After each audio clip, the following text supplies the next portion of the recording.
बिहार के अंचल कार्यालयों यानी ब्लॉक ऑफिसों में अब दलालों की दुकान बंद होने वाली है। अगर आप भी दाखिल खारिज, रसीद या जमीन की मापी के लिए अंचल के चक्कर काट काट कर थक चुके हैं, तो यह खबर आपके लिए है। राजस्व एवं भूमि सुधार मंत्री दिलीप जायसवाल ने एक ऐसा आदेश जारी किया है जिससे साहब से लेकर बाबू तक सबकी कुर्सी हिल गई है।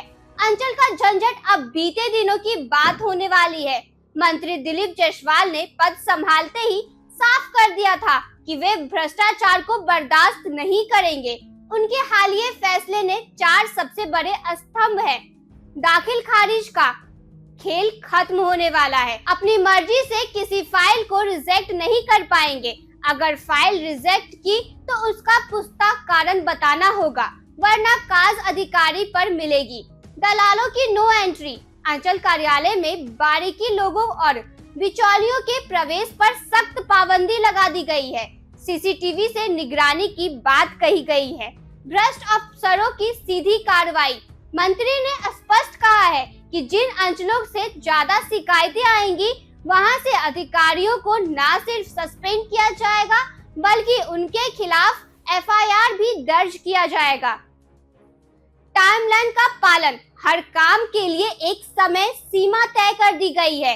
कल आना वाला बहाना अब नहीं चलेगा। अब तक क्या होता था, एक आम आदमी म्यूटेशन के लिए आवेदन करता था और महीनों के बाद उसे पता चलता था कि उसकी फाइल अस्वीकृत कर दी गई है।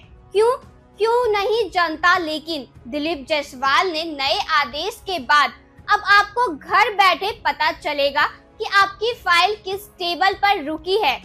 हल्का कर्मचारी अब आपको बेवजह दौड़ा नहीं पाएगा। जमीन सर्वे के नाम पर जो अवैध वसूली की शिकायतें आती थी, उन पर सीधे पटना में मॉनिटरिंग हो रही है। मंत्री जी का सबसे बड़ा प्रहार उन अधिकारियों पर है जो दलालों के दम पर अंचल चलाते थे। उन्होंने खुले मन से कहा है, अगर किसी सीईओ ने दलाल पाला तो उसकी खैर नहीं। विभागीय स्तर पर एक कंट्रोल रूम बनाया जा रहा है, जहां आम जनता अपनी शिकायतें सीधे दर्ज करा सकेगी। यह कदम बिहार की जमीन विवादों को कम करने की दिशा में मील पत्थर साबित हो रही है, क्योंकि बिहार में 7% से अधिक आपराधिक मामले जमीन विवाद से होती है। बिहार में भूमि सुधार की यह लहर क्या वास्तव में जमीन पर उतर पाएगी? क्या अंचल कार्यालयों का भ्रष्टाचार जड़ से खत्म होगा?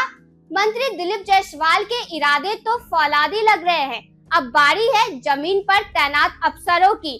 अगर आपको भी किसी अंचल कार्यालय में परेशानी हो रही है, तो चुप न बैठे, नए नियमों का फायदा उठाए और आवाज उठाए।